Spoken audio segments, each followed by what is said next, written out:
Showrunners Radio at the heart of the community.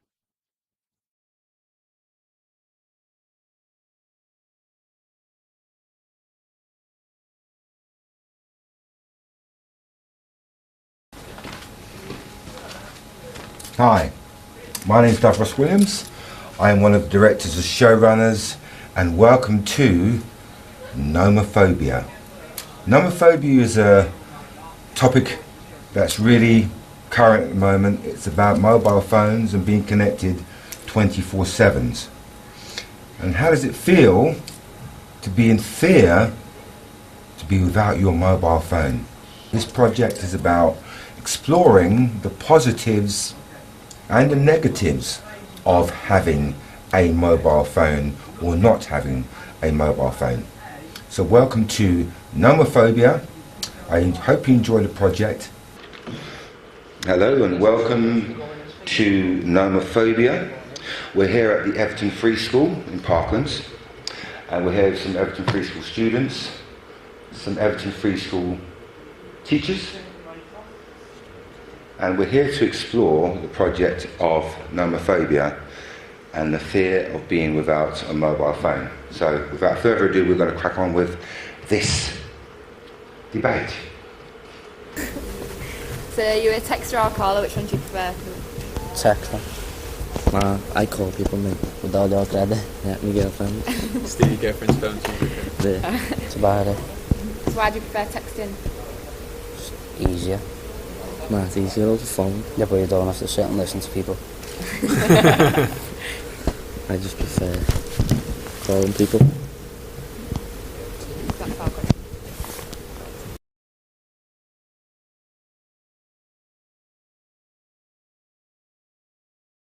The attack of the killer phones. It starts off when an inventor invents this mobile phone that can do absolutely everything. It can even mimic human emotion. This phone has a mind of its own, and it starts to upgrade itself into a destructible machine and develops every single weapon that is out there in today's market. The machines start World War III. Nothing can stop them, and they upgrade to every weapon and every defensive armor. It seems like doomsday, the end of humanity. The machines come for the inventor for revenge. He then wakes up.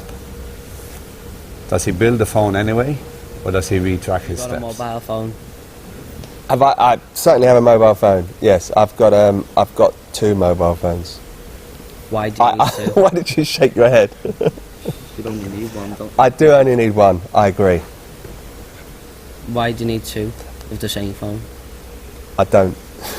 I tell you why I've got 2, because I have a personal one which only my family use, and then I have a work one which is everyone else. Yeah.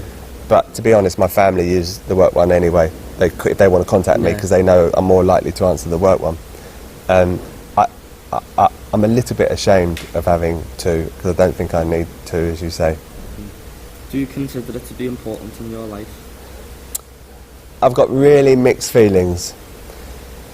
On the one hand, I think what mobile phones have done and what technology has done in general is affect the way we have relationships, and it saddens me that we don't have. I don't think we have such good conversations these days, because I think we're often looking down at our phones, or we're on the phone, and it takes away what it means to have a conversation. So, in that way, I wish we didn't use and rely on mobile phones so much. But because of my job, what's really helpful about a mobile phone is that it can help me get information quickly. And by getting information quickly, it means that I can do things that I wouldn't be able to do if I didn't have my mobile phone. So I've got really mixed feelings, and it's quite difficult to balance those feelings and use the mobile phone for positive reasons rather than just on it all the time. Hello and welcome back to Nomophobia. I'm here with Claire Lamontagna from Everton Free School. So Claire, can you tell me your role here at Everton Free School? I'm a Deputy Principal and the site lead here for the City Learning Centre. So Claire, I do take it that you must have a mobile phone. Have you got 1 or 2? And I have a work phone, which is provided to me by Everton Preschool, and I have my own personal mobile phone, which is tucked away in my handbag whilst I'm working. What do you do with your work phone when you get home? I keep my work phone on probably up until about 7 o'clock. I keep it, I keep it there in case there's any need for it. And I do switch it off by 7 o'clock in the evening. And I know why, because I associate that, and I turn my phone off about 6, 7. My wife, God bless her soul, used to leave her phone until 10, and it did sort of like it does come between your family life if you do leave your work phone on, so totally understand that, Claire. Can you tell me when you first got your mobile phone? I was probably a late starter with mobile phones because I was quite actually frightened of using mobile phones and technology. I probably was a bit of a technophobe and still am, because I basically use phones just to text and just to ring. I have started using email now on my work phone, but I use it very, very basically. I still believe very, very much in the art of communication face to face. So I'm a great believer in sometimes phones are used too randomly. I think we still need to put our phone down and go and speak to somebody and have that conversation.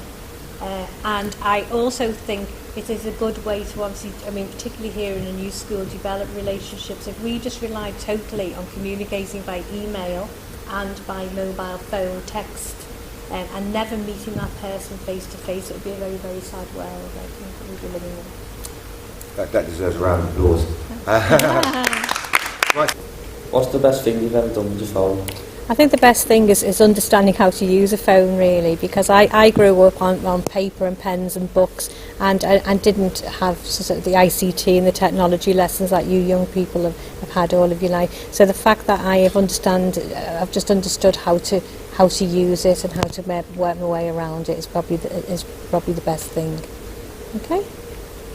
What's the worst thing you've done with your mobile phone? Probably when it's in my car and I've picked it up and I've answered it and I know I shouldn't because it's illegal. So that's probably the worst thing. I realised afterwards, no, I shouldn't do it, and I suppose I shouldn't be openly saying that.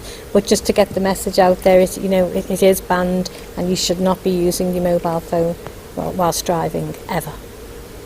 My name's Leah. And where are you from? I'm from Liverpool. For here. No. Where are you from? I'm from Everton Free School. Hey! And Everton Free School student. And what's your name? Beth. Hold it a bit closer in the middle, somewhere just down. Sorry, just drop it down there and put it there. Yeah, there, perfect. Right, so what's your name? Beth. Beth? Yeah. And Beth, where are you from? Everton Free School. And I take it, have you both got mobile phones? Yeah. If you left your mobile phone at home, would you get agitated? Would you feel like you've lost something, or would you be okay? It depends. It depends if you're busy or not. So have you left your mobile phone at home before? Yeah, and I was busy and I didn't think about it once. Excellent. And what about you, Beth? A bit like. So if you left your mobile phone at home, you would maybe go home for it? Depends where it was, or whether I needed it, like to speak to a person if I was meeting them with. Okay, and have you got credit on your mobile phone? No. So how do you make your phone calls? I text them on BBM. Ah, so you prefer to text than to talk? Yeah, I like talking. I like talking. And do you think that texting all the time takes away, and this is to you, Beth? No, I can't use my phone outside because I've got no SIM in it.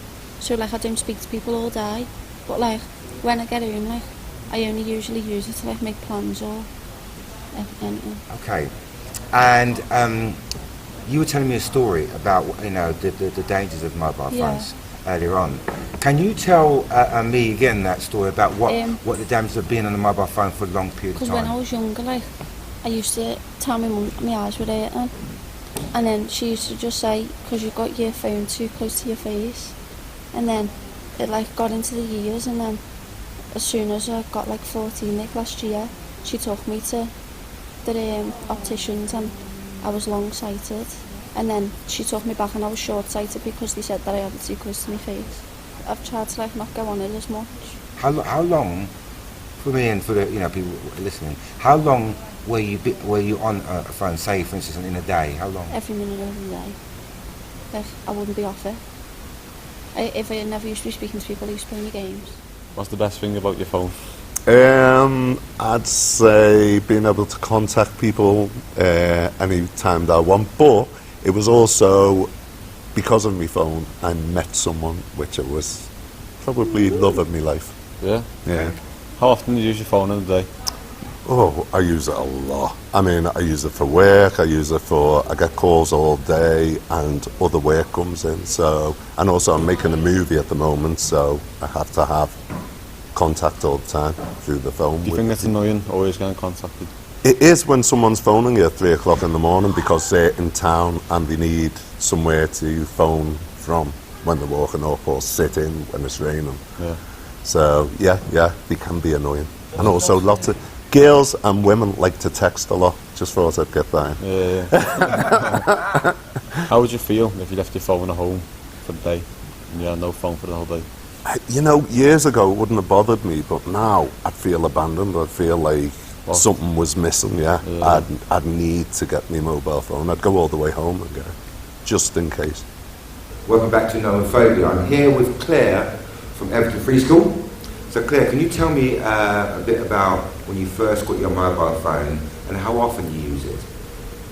Well, when I first got my phone, I was like 6, yeah, and I left it in my dungarees and put it in the washing machine. And then when I got my proper phone, then you just speak to everyone on it. And how often do you go on your mobile phone? All the time. Have you got quite a few friends that you talk to on the phone? No, about 4. And what's the best thing that you've done, Claire, with your phone? Took pictures. You like to take pictures? Yeah. Okay, and can I ask you the worst thing that's happened on your mobile phone? No, I don't know. You don't know the worst just thing? arguments. Okay, you've had an argument with you. It's the fear to be without one's mobile phone. I'm sure you've had that feeling where you've left your mobile phone at home and thinking that something ominous is about to happen. Crazy night. So I'm here at Parklands with Mr. Mark's dry wash, and as you can see, he's probably on his mobile phone. It's a symptom. 1 second. I've always been on your mobile phone. So Mark, it's dry wash. Can I ask you to get off your phone so that we can have a conversation? Please. I'm going to have to go. I'll call you later then. These are typical symptoms of nomophobia on the phone 24/7. So we're going to talk a bit about mobile phones and the effects it has. Mr. Mark is a teacher here at media teacher, I think we'll introduce yourself, at Everton Free School. So Mark, could you tell me your post and what you do at Everton Free School? I'm one of the learning subject mentors here with Mike Flannery. We teach creative media. As you can see today, we're doing that today. So that's what we're doing. So Nomophobia is a project where we're going around to various schools and community centres, and we're interviewing young people, like the young students sitting in the audience here, and they're giving back their feedback around the effects they think mobile phones have had on them in their lives, day to day, week to week, year to year, and how it affects their social interactions with their friends. So Mark, can you tell me a bit about the project we've been doing with your students? Yeah, I think it's a really valuable project, simply because we live in an age of screenagers. I'm going to quote Mike for that one. Because we're always on our phone. And I'm 27 and I'm always on my phone. I'm pretty much addicted. 24/7 connected, that's what I want to be, which is ridiculous. But I think it's a generational thing which is affecting our younger people as well. Yeah. And we can see it in classes, that it affects their attention, their engagement. So it's a very valid project in that aspect. And Mark, when I first came to to Free School, I noticed you put a procedure in place where young people, when they turn up in the morning, I won't say, because can you tell me what you tell them to do when they first turn up and why you do that?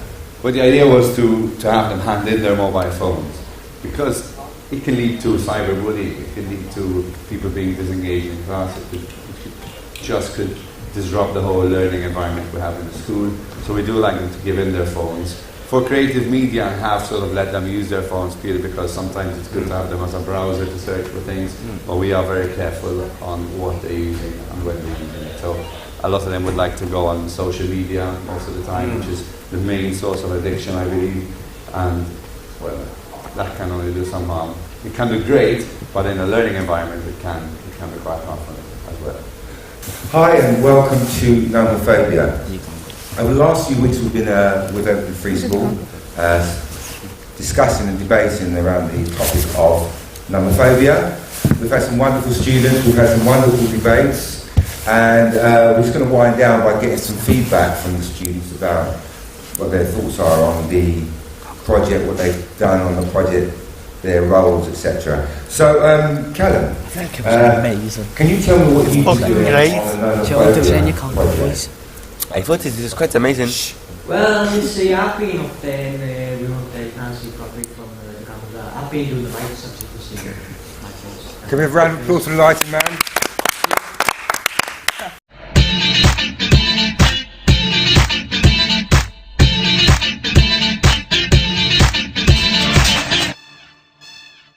Showrunners Radio, at the heart of the community.